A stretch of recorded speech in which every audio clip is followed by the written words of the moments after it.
मेरे प्रिय छात्र छात्राओं, आज के अध्यापन में आपका स्वागत है। आज मैं आपको अभिव्यक्ति पढ़ाने जा रहा हूं। अभिव्यक्ति अर्थात विचार लेखन, जिसे हम स्वमत अभिव्यक्ति भी कहते हैं। आपके प्रश्न पत्र अर्थात कृति पत्रिका का यह मुख्य भाग है, जो आपको समझना अनिवार्य है, क्योंकि यह आपके पाठ्यक्रम के किसी भी मुख्य रूप पर आधारित मुद्दा होता है, जिसके विषय में विचार व्यक्त करने के लिए आपसे कहा जाता है।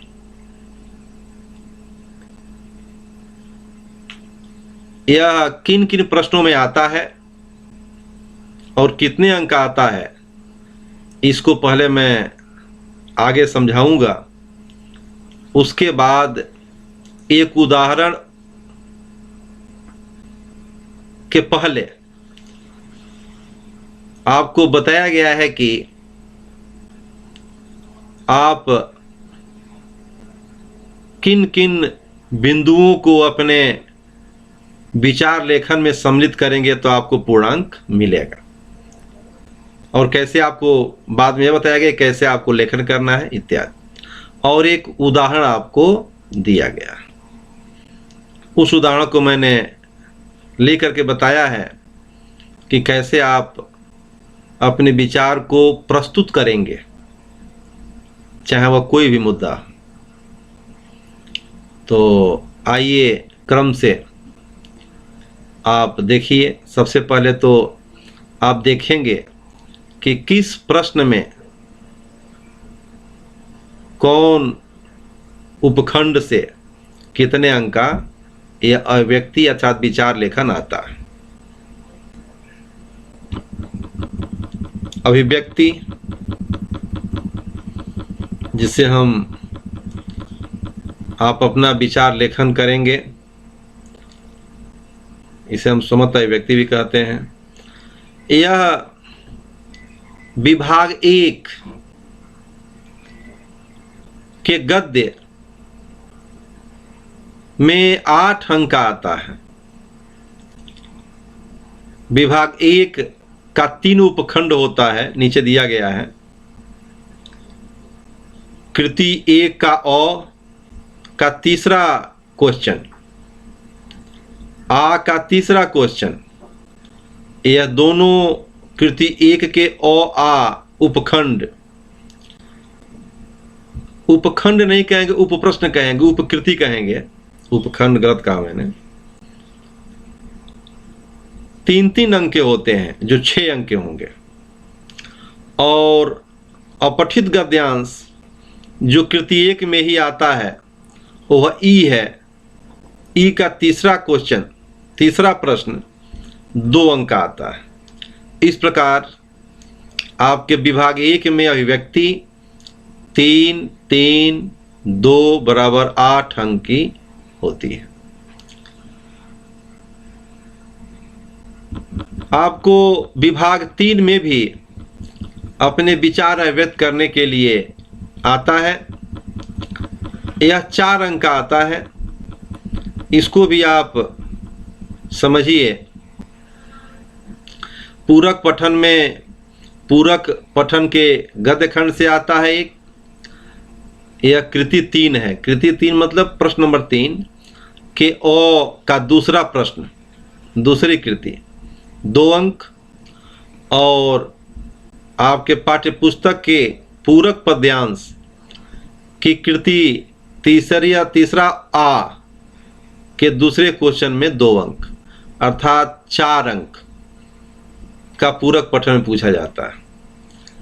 इसमें 25 से 30 शब्दों में पूछा जाता है जो 2 अंक का है, और 3 अंक का 30 से 40 शब्दों में।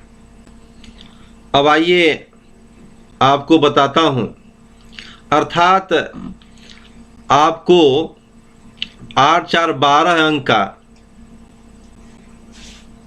अभिव्यक्ति अर्थात आपका विचार पूछा जाता है, आप उस पर अपने विचार प्रकट करते हैं। विचार अर्थात स्वमत अभिव्यक्ति है तो निम्न मुद्दों के आधार पर लेखन करना चाहिए, क्योंकि इन मुद्दों का समावेश यदि आप करेंगे तभी आपको पूर्णांक मिलेगा। ये 3 हैं जिनके आधार पे एग्जामिनर नंबर देता है। पहला, आंकलन के साथ उत्तर कीजिए।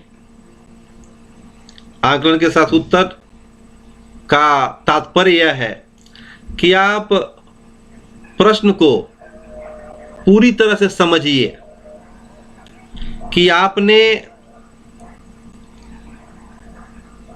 आप जो अभिव्यक्त करेंगे, अपने विचारों को जो लिखेंगे उस मुद्दे पर, तो उस मुद्दे में क्या कहा गया है, किन बातों पर आपके विचार पूछे गए हैं, उसका ध्यान देंगे आप। इसी को आकलन कहते हैं। अगर आप समझने का प्रयास करेंगे, अगर सटीक रहा तो इस पर आपको नंबर दिया जाता है। दूसरा, आपसे अपेक्षा की जाती है कि आप जो मुद्दा दिया गया है उसके आशय को समझें। आशय मतलब भाव, ध्यान दीजिएगा। उस मुद्दे के द्वारा क्या पूछा जा रहा है आपसे, वह मुद्दा क्या, कौन सा भाव उस मुद्दे में छिपा हुआ है, कौन सा आशय है उस मुद्दे के कथन का, इसको आप समझ करके उसी के अनुसार उसका निरीक्षण करेंगे और विचार प्रकट करेंगे। तो आशय के अनुसार निरीक्षण और विचार के आधार पर अभिव्यक्ति करेंगे, यानी अपना विचार लेखन करेंगे, विचार को प्रकट करेंगे, तो उस पर अंक रहता है, वो आपको अंक मिलेगा। मतलब उसी 3 अंक में। अगर यह नहीं समझ पाए, नहीं लिख पाए, तो आपके नंबर कटेंगे। और नेक्स्ट, तीसरा महत्वपूर्ण है, आपके लेखन की भाषा शैली कैसी है। आपने जो लिखा है, लेखन की यानी प्रभावी रचना आपकी है कि नहीं, इस पर भी आपको अंक इसमें मिलते हैं। तो इन 3 मुद्दों को देख करके और आपको प्राप्तांक दिया जाता है। आप उसको पूरी तरह से समझिए और समझ के उत्तर लिखिए। उत्तर ऐसा ना हो कि पूछा जाए दूसरा लिख रहे हो दूसरा। आप उसके आशय को समझिए और उसको समझ करके अपना विचार प्रकट कीजिए। अगर उस पर उसके आशय के अनुसार आपकी अभिव्यक्ति रहेगी, आपका लेखन रहेगा, तो अंक मिलेगा, नहीं तो नहीं मिलेगा। और आपकी भाषा शैली थोड़ा अच्छी हो लिखने में, और जो आप लिख रहे हैं वह प्रभावी हो। तो यह 3 ऐसे बिंदु हैं, अगर तीनों सटीक उसमें आए तो आपको अच्छे प्राप्तांक मिलते हैं या पूर्णांक मिलते हैं। आइए, पाठ्यांश के आधार पर विचार या व्यक्ति यानी उत्तर लेखन करने पर पूर्णांक प्राप्त नहीं होता। ध्यान दीजिएगा। पहला, लिखते समय कौन कौन सी बातों का आप ध्यान देंगे। ऊपर जो 3 बताए गए वह तो मुख्य हैं कि आप इस तरह से लिखना होगा, नहीं तो अंक नहीं मिलेंगे। अब आप अगर जो प्रश्न पूछा गया है जिस पाठ से, अगर उस पाठ को ही आधार मान करके आपने अपना विचार लिखा, तो आपको पूरे अंक नहीं प्राप्त होंगे। इसका ध्यान दीजिएगा। छात्र अर्थात आप सकारात्मक तथा नकारात्मक दोनों प्रकार से अपने विचार व्यक्त कर सकते हैं। पॉजिटिव निगेटिव, अर्थात यह नहीं है कि आप जो लिखा गया उसको उसके पक्ष में ही उत्तर लिखेंगे। आप उसके विपक्ष में भी उत्तर लिख सकते हैं। अर्थात आपका उत्तर सकारात्मक भी हो सकता है और नकारात्मक भी हो सकता है। इस प्रकार अपने विचार आप दोनों तरीके से व्यक्त कर सकते हैं। यदि आपको लगता है नकारात्मक तो वह कीजिए, नहीं सकारात्मक कीजिए। लेकिन ध्यान दीजिएगा, जो भी आप अपने विचार जिस रूप में भी प्रकट करेंगे उस मुद्दे के पक्ष में या विपक्ष में, सकारात्मक या नकारात्मक, उसको तार्किक रूप से आपको सिद्ध करना होगा। अगर आपने तर्क नहीं दिया कि कैसे आपने सही कहा इसको, या जो भी आप विचार प्रकट कर रहे हैं जो लिखा गया है वह सही है, और या यह विचार में परेशानियां हैं, तो उसको आप तर्क से आपको तार्किक विवेचन करना पड़ेगा। आपको तर्क दे करके अपने विचार को प्रकट करना पड़ेगा, वो प्रभावी होता, सही भी होगा। विचार लेखन के समय निम्नलिखित क्रम में लेखन करना चाहिए। इसका ध्यान देंगे आप लोग कि आप उसको ऐसा प्रयास करें कि तर्क के आधार पर उसको पुष्ट कर सकें, प्रमाणित कर सकें, तो बेहतर होगा। विचार लेखन के समय निम्नलिखित क्रम में लेखन करना चाहिए। अब आपको यह तो ऊपर आपने देखा क्या क्या सावधानियां बरतनी चाहिए और किन किन मुद्दों का समावेश उसमें नहीं होगा तो अच्छे अंक आपको नहीं मिलेंगे। अब आप देखें कि जब लिखने जाएंगे तो कैसे लिखेंगे, उसका क्रम क्या होगा। अगर आप किसी मुद्दे पे अपना विचार लिखें और ऊपर का नीचे, नीचे का ऊपर अक्रमबद्ध हो जाए तो वह प्रभावी नहीं होता और हमारे समझ से उचित नहीं है। सबका क्रम है, चाहे आप निबंध लिख रहे हो, आप पत्र लिख रहे हो, आप कुछ भी अगर आप राइटिंग कर रहे हो तो उसका एक अनुक्रम होना आवश्यक है। जो प्रवाह है लेखन का, अगर वह क्रमबद्ध नहीं रहे तो प्रभावी नहीं होता, जिससे आपके अंक कटते हैं, कम होते हैं। तो मैंने एक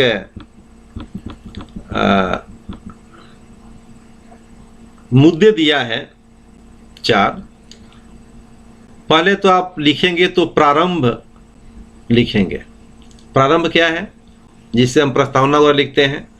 तो यह चूंकि किसी पाठ और लेखक का तो है नहीं, यह तो अपने विचार व्यक्त कर रहे हैं। तो इस विचार जो हम व्यक्त करने जा रहे हैं वह किस मुद्दे पर हमारा विचार सार्थक है या निरर्थक हम प्रकट, यानी हम सकारात्मक हमारा दृष्टिकोण है कि नकारात्मक, इसको हम मुद्दे के साथ यहाँ प्रस्तुत करेंगे प्रारंभ में, जिसे हम प्रस्तावना भी कर सकते हैं। यह एक परिच्छेद में होगा। अब चूंकि 30 से 40 शब्दों में लिखना होता है और 2 अंक वाला 25 से 30 शब्दों में लिखना होता है, तो इसमें आपके वाक्य कम ही रहेंगे। कम वाक्यों में अधिक से अधिक व्यक्ति सारगर्भित रहे और वह बता सके, इसका ध्यान रहे। तो प्रारंभ में रहेगा। दूसरे एक परिच्छेद हो गया। दूसरा परिच्छेद यानी पैराग्राफ, विषय का उभयपक्षीय तार्किक विवेचन होना चाहिए। विषय जो भी मुद्दा है जिस पर आप अपने विचार प्रकट करने जा रहे हैं, वह विषय पे आ गए, उस विषय का उभय पक्ष, उभय माने दोनों पक्ष, अर्थात पक्ष विपक्ष, दोनों पक्ष का तार्किक विवेचन आप करेंगे। उसको आप उस पर आप अपना विचार प्रकट करेंगे, उसके पक्ष और विपक्ष पर अपना विचार, तभी तो उसके सकारात्मक में या नकारात्मक में आप प्रमाणित उसको कर सकते हैं। तो विषय जो रहेगा, जो मुद्दा रहेगा, अब यह उसको उसके दोनों पक्षों को तार्किक विवेचन करेंगे, अपने विचार प्रस्तुत करेंगे। यह 2 विषय है, 2 मुद्दे हैं, उसमें जितने उसमें पॉइंट हैं मुद्दे, उसको अलग अलग पैराग्राफों में अभिव्यक्त करेंगे। यानी कि आप उठे और एक में ही पूरा आद से अंत लिख दिए, या ऊपर का नीचे, नीचे का ऊपर ऐसे कर दिए, नहीं, इस क्रम में लिखिए जैसा मैं बताया हूँ आपको। यह कम से कम 2-3 पैराग्राफ में होना चाहिए। 2-3 पैराग्राफ में, जैसे ऊपर दिया हुआ है परिश्रम और, जैसे हम उदाहरण देंगे नीचे, मानवता और जीवन। तो मानवता और जीवन पर दिया गया प्रश्न, तो इसमें 2 पैराग्राफ होंगे। एक मानवता के विषय में आप स्पष्ट करेंगे, एक जीवन के विषय में स्पष्ट करेंगे, और तीसरा पैराग्राफ इसी में होगा, मानवता और जीवन को एक साथ क्लियर करेंगे कि है क्या। उसके बाद तीसरा उसके नीचे का पैराग्राफ है विषयानुकूल तार्किक उदाहरण। आपको उदाहरण देना होगा, वो पद्य गद्य में भी हो सकता है, कोई छोटी सी सारगर्भित बात हो सकती है। उदाहरण रहे तो बेहतर रहेगा, या उदाहरण कहते हैं इसे, जो आपके विचार को मजबूती प्रदान करे। और अंतिम उपसंहार कहते हैं, अर्थात प्रतिपादन, इसे निष्कर्ष भी कहते हैं, अर्थात जो भी अपने आपने विचार लिखा उसको यहाँ सिद्ध करेंगे, तार्किक रूप से उस विषय का प्रतिपादन आप अंत में करेंगे कि इस कारण से यह हुआ।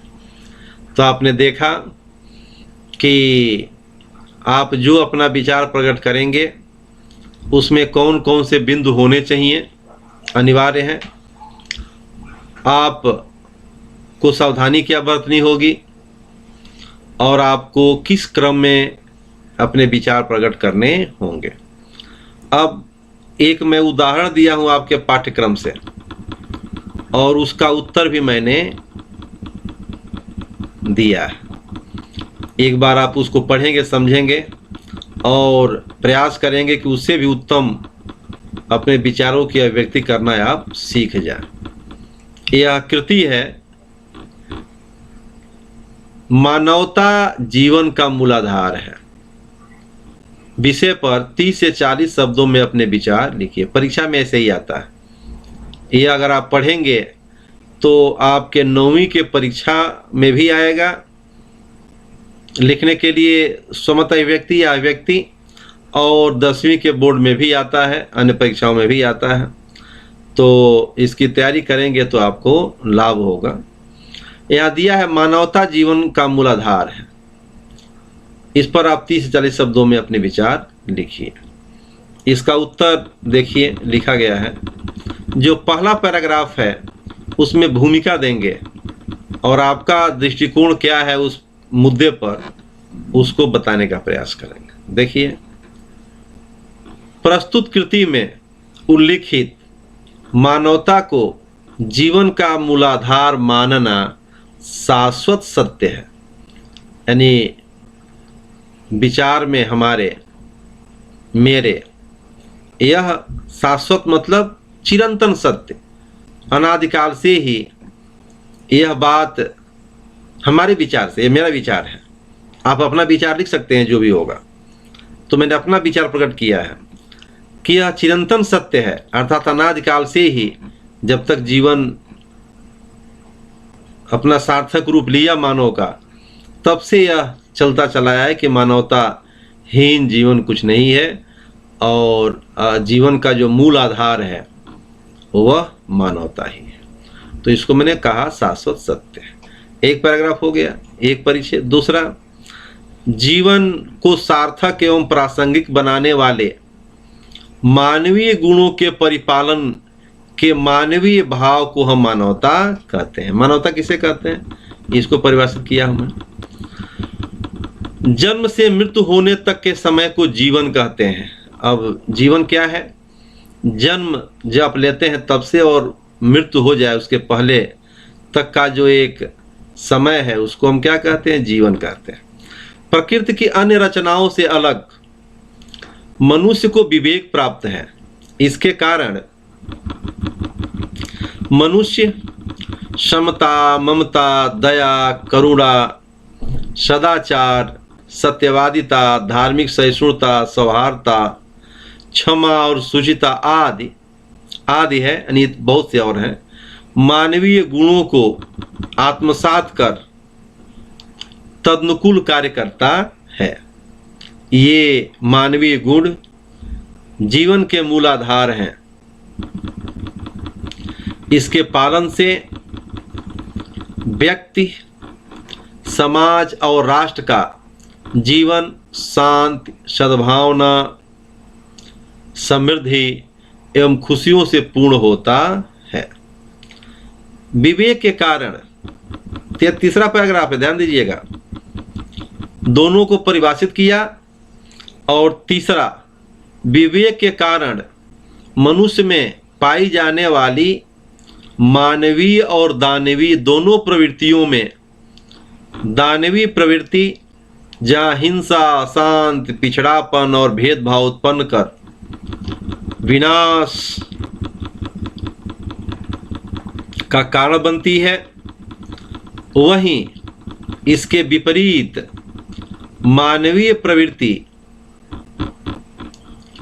अपने अनन्य मानवीय गुणों अर्थात मानवता के परिपालन से जीवन को अहिंसा, सत्य, शांति, सदाचरण, सद्भाव और समत्व भाव से भरकर एक सुखमय जीवन का आधार बनती है। उदाहरण स्वरूप, यह आपका विषय विवेचन रहा तार्किक। अब उदाहरण देख लीजिए। उदाहरण स्वरूप, राष्ट्रपिता महात्मा गांधी जी का जीवन मानवता से परिपूर्ण था। सभी उनमें मानवीय गुण थे और उस गुण के कारण ही उनका जीवन सार्थक हुआ और उसी गुणों के बलबूते आधार पर, यानी मानवता की शक्ति से, उन्होंने अपने जीवन में ऐसे महान कार्य किए जिससे न केवल उनका मन संतुष्ट और प्रसन्न रहा, बल्कि परतंत्र भारत उसी के बलबूते स्वतंत्र हुआ। इस प्रकार अंतिम यह परिच्छेद है। इस प्रकार उपरोक्त तर्कों के आधार पर यह मेरा विचार है, हमारा नहीं है, ध्यान दीजिएगा। एक वचन मैं अपना विचार प्रकट कर रहा हूं, मुझे विचार प्रकट करने कहा गया है। आप अगर प्रकट करेंगे तो आपको कहा जाएगा, आप हम नहीं हैं, मैं हैं। ध्यान दीजिएगा, एक वचन में प्रकट करना होता है। मैं कह सकता हूं कि मानवता जीवन का मूल आधार है। वह जितना ही मानवीय गुणों से सुसज्जित रहेगा, उसकी नींव पर जीवन की बुलंद अट्टालिका की रचना होगी, जिस पर कठिनाई एवं आपदा रूपी झंझावात भी अप्रभावी हो जाएगा। ध्यान दीजिए, यह आपके कृति का उत्तर रहा, जिसमें एक क्रमबद्धता है और ऊपर के 3 बिंदुओं को आप इसमें देख सकते हैं। आंकलन, निरीक्षण, आशयानुसार, विचार और क्रमबद्धता है, इसमें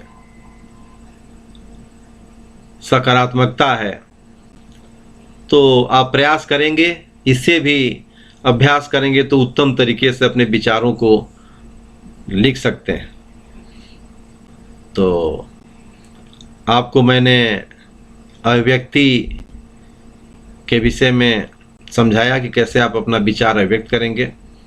मुझे पूरा विश्वास है आप इससे को देख करके, समझ करके अभ्यास करेंगे और 8 और 4 12 अंक जो आपकी परीक्षा में आते हैं, उसमें आप 12 के 12 अंक प्राप्त करने का प्रयास करेंगे, उसका अभ्यास करेंगे।